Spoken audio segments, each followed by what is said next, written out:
노아 홍수 심판의 때에 그 가족만 방주 안에서 보호를 받았죠.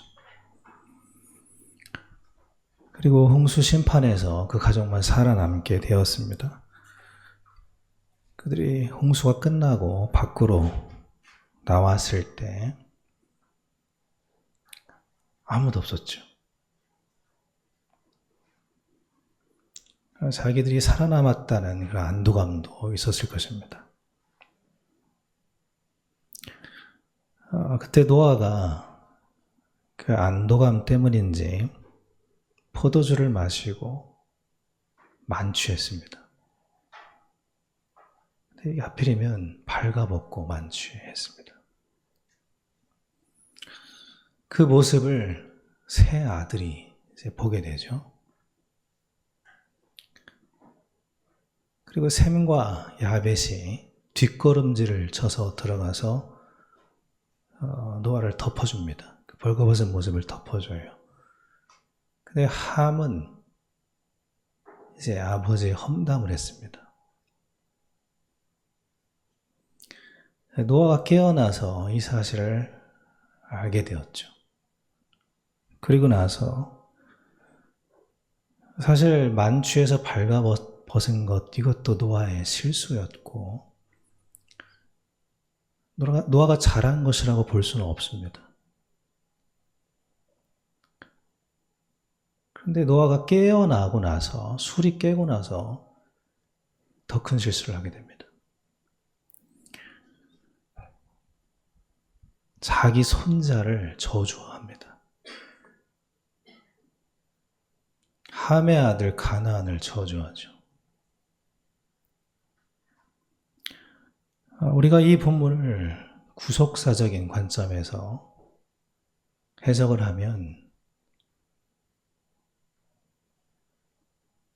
덮어줘야 된다, 이렇게 해석을 할 수 있습니다. 아버지의 죄를 덮는 것이, 우리의 죄를 덮는 것이 하나님의 뜻이다라고 구속사적으로 해석할 수가 있습니다. 그렇게 해석을 하죠. 그런데 이 본문의 또 다른 측면도 봐야 됩니다. 노아는 홍수 심판이 끝나고 하나님의 뜻이 절정을 이루고 있을 때, 그때 하나님으로 충만한 것이 아니고 술로 충만했습니다. 술로 만취했죠. 그리고 나서 손자를 저주하는 실수를 저지르게 됩니다. 어느 할아버지도 손자를 축복하고 싶지 저주하고 싶지 않거든요. 그러니까 노아는 어떻게 말하면 지울 수 없는 후회할 일을 저지르게 된 거죠. 함이 아버지를 덮어주지 않고 험담을 한 거, 그 함의 잘못이 맞습니다. 그러나 노아의 실수도 무시할 수가 없는 거죠. 그리고 노아의 실수는 술 취함과 연관이 있었습니다.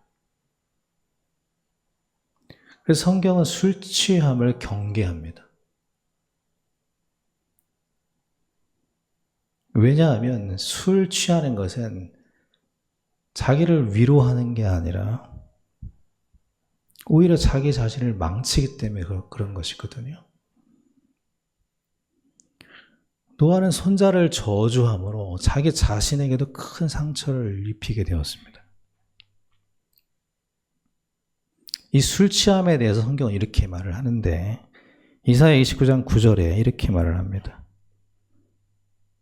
이스라엘을 비틀거리는 이 술 취한 자로 비유를 합니다.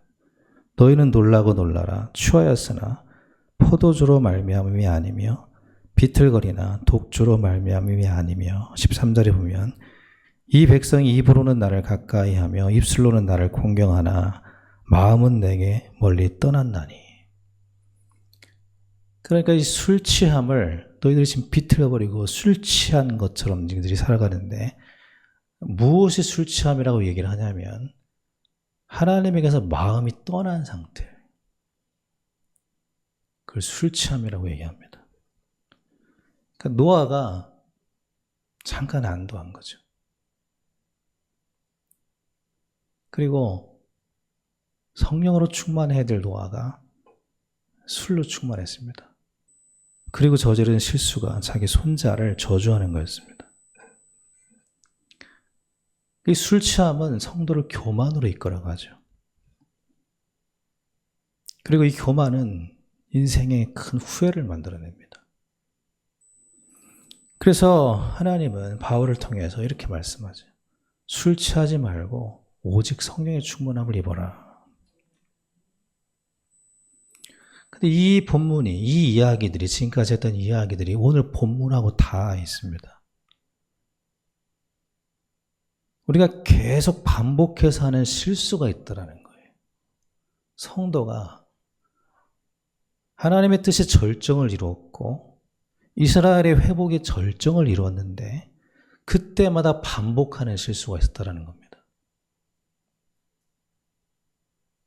그것을 에돔을 통해서 설명을 하세요.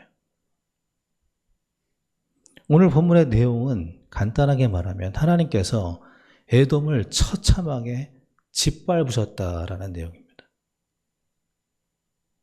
어떤 누가 저기서 오는데 여기 보면 에돔에서 누가 오는데 붉은 옷을 입고 오는 거예요. 그런데 보스라, 이 보스라는 에돔의 수도입니다. 화려한 옷을 입은데 붉어요. 그래서 네가 누구냐라고 질문합니다. 그랬더니 붉은 옷을 입고 오는 그가 나는 공의를 말하는 이고 구원의 능력을 가진 자다. 하나님이라고 얘기를 하는 거죠. 그때 또 질문합니다. 그런데 네 옷이 왜 붉으냐라고 질문합니다. 그때 대답하기를 내가 포도즙 틀에서 포도즙을 밟았기 때문에 붉다. 내 옷에 즙이 다 튀어서 붉다라고 얘기합니다. 이것은 에돔을 밟았다라는 걸 얘기하는 거거든요. 내가 에돔을 밟아서 그 피가 내 옷을 붉게 만들었다. 지금 이 이야기를 하는 겁니다. 그러니까 이 앞전에는 회복의 절정에 대해서 얘기를 하고 있거든요. 너희들이 거룩한 자라 일컬음을 받을 것이다. 회복의 절정을 얘기하면서 그 다음은 회복의 완성이 올 거라고 예상이 되는데 회복의 완성에 대한 얘기하기 전에 하나님께서 경계의 말씀을 하십니다. 에돔에 대해서 얘기를 해요. 왜 이야기를 하십니까? 반복되는 실수가 있는데 그 주의하라는 거거든요. 회복의 끝에서 회복을 무너뜨리는 게 있었다는 겁니다. 이스라엘 백성들이 회복할 만하면 또 무너지고 회복할 만하면 또 무너지고 끊임없이 반복되는 실수가 있었다는 겁니다. 여기에 대해서 하나님이 지금 에돔을 통해서 말씀을 하시는 겁니다. 성경에 보면 한 민족에 대해서만 다루고 있는 예언서가 있는데 오바댜서입니다. 이 오바댜서는 에돔만 다루고 있어요. 에돔에 대한 이야기만 합니다. 우리는 에돔 생소하잖아요. 근데 성경은 에돔만 다루는 성경이 따로 있고요. 말라기는 구약의 맨 마지막에 있는 성경이잖아요. 그 성경에 에돔이 또 등장합니다. 그리고 회복의 절정과 완성 사이에 에돔이 등장을 해요. 에돔이 누굽니까? 에서의 후손이에요. 에서는 누굽니까? 야곱의 쌍둥이 형제예요.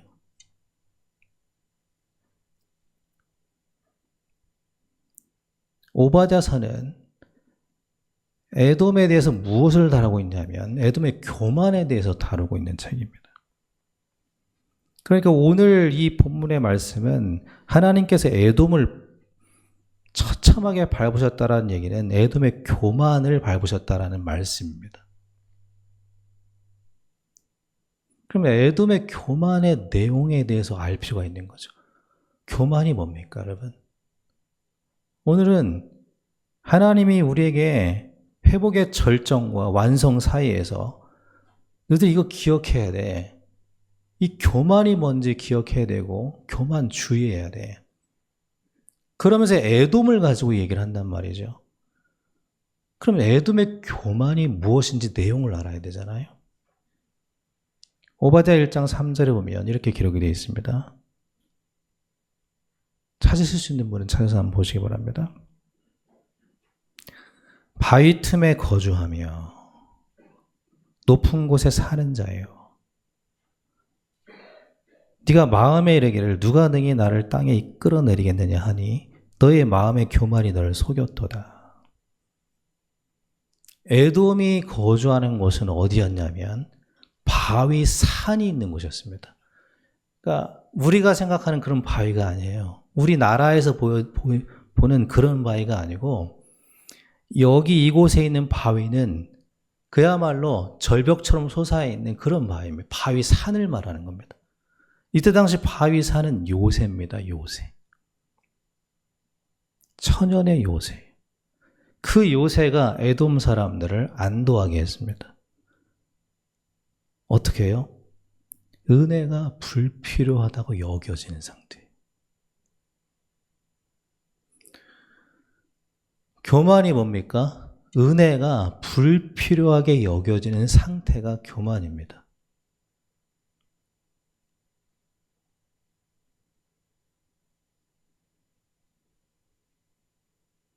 자기 삶에 안도하고 있는 거죠. 살만하다고 여겨지는 겁니다. 하나님 없이도 안전하다고 여겨지는 겁니다. 내게 뭐 굳이 하나님의 은혜가 필요한가? 별로 생각하지 않는 거죠. 그 상태를 성경은 교만이라고 얘기합니다. 간절히 내가 하나님을 바라볼 필요가 있나? 그 상태가 교만이에요. 홍수가 끝나고 노아에게 잠시 찾아왔던 안도감이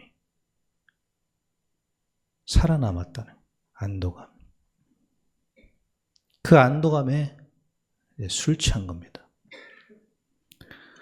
사람은, 성도는 은혜가 잊혀지는 순간 교만해지는 겁니다. 이 에돔은 은혜를 잃어버린 성도의 모습을 말합니다. 살만한 터전을 읽었고 앞으로도 살아갈 만하고 내게 지켜줄 바위산도 있고 돈도 조금 있고 그렇게 생각하는 순간 성도는 술 취한 자가 된다는 거예요. 하나님과 멀어지게 된다는 거죠. 은혜와 멀어지게 된다는 겁니다. 그리고 노아처럼 스스로 후회할 일을 만들어내게 된다는 겁니다. 이것이 교만이에요. 뭐 내게 은혜가 필요한가? 은혜를 생각하지 않는 거죠. 하루라도 은혜 없이 살 수가 없는데 그냥 은혜 없이 살 수 있다라고 생각하는 거예요. 살만하니까. 또 오바댜서 1장 8절 9절에 보면 에돔의 교만에 대해서 이렇게 얘기합니다. 그날에 내가 에돔에서 지혜 있는 자를 멸하며 에돔에 지혜 있는 자를 멸한다. 에돔에는 지혜 있는 자가 많았다고 합니다.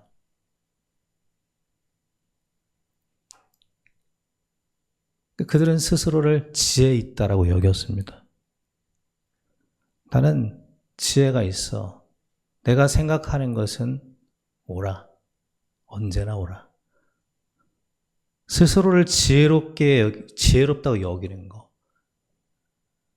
성경은 이것을 교만이라고 얘기합니다.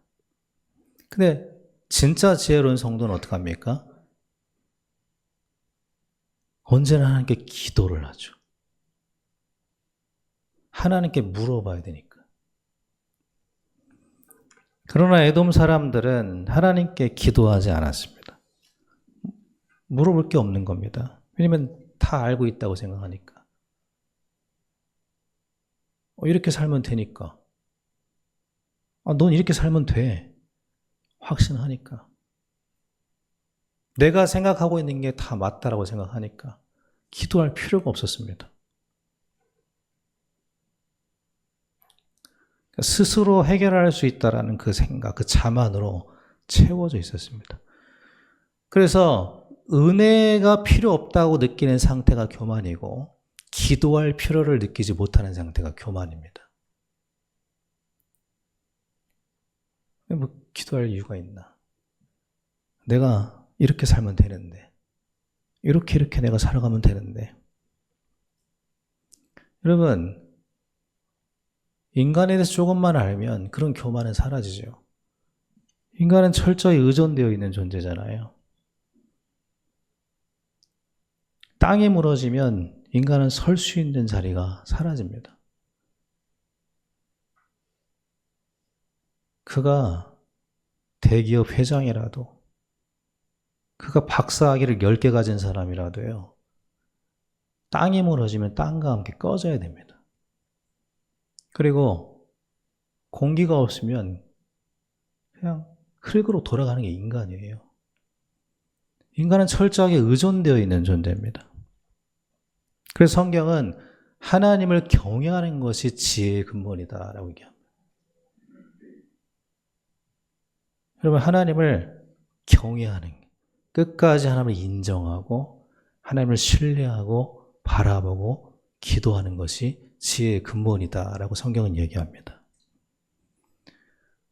우리는 기도 없이 온전하게 설 수가 없습니다. 어설프게 서 있는 거죠.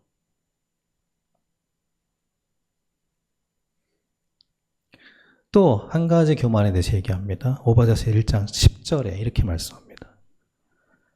네가 네 형제 야곱에게 행한 포악으로 말미암아 부끄러움을 당하고 영원히 멸절되리라.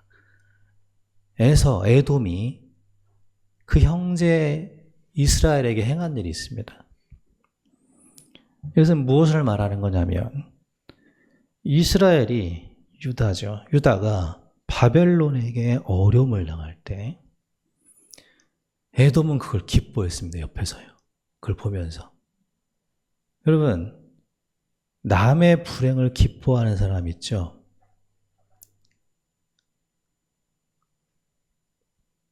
에돔이 그랬습니다. 자기 형제 나라 이스라엘이 바벨론에게 계속 침략을 당하고 포로로 끌려가는데 도망치는 유대인들을 잡아서, 적군을 잡아서 바벨론의 포로로 넘겼습니다. 또 그렇게 침략을 당하고 어려운 시기를 틈타서 에돔이 그 이스라엘 땅에 들어가서 약탈을 했습니다.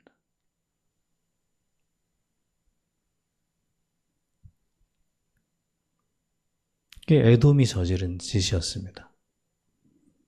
형제 국가였거든요. 형제. 쉽게 말하면 에서와 야곱은 같은 뱃속에 있었던 쌍둥이 형제잖아요.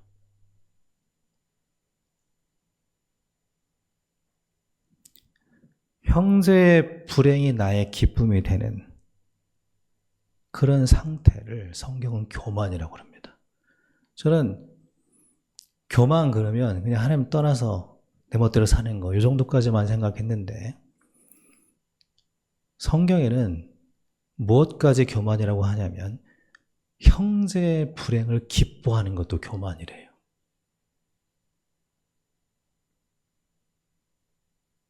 다시 말하면, 조금 다르게 말하면 형제의 아픔을 공감하지 못하는 것도 교만이라는 겁니다.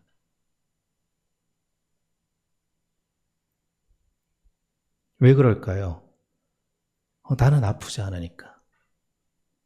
나는 아플 일도 없고 죽을 일도 없다라고 생각하니까요. 자기 자신을 모르는 것이 교만으로 연결되는 거죠. 예수님은 큰 사역을 하시면서도 양들의 아픔을 공감하시죠. 왜 그랬을까요? 예수님 자신이 아픔을 안고 살아가고 있었거든요. 예수님 자신이 십자가의 죽음을 안고 계셨거든요. 그러니까 아픔과 죽음 속에 있는 자들을 공감하시는 겁니다.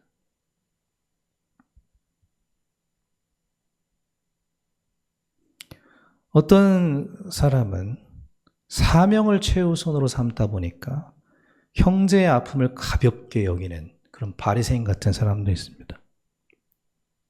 근데 그걸 교만이래요. 성경은.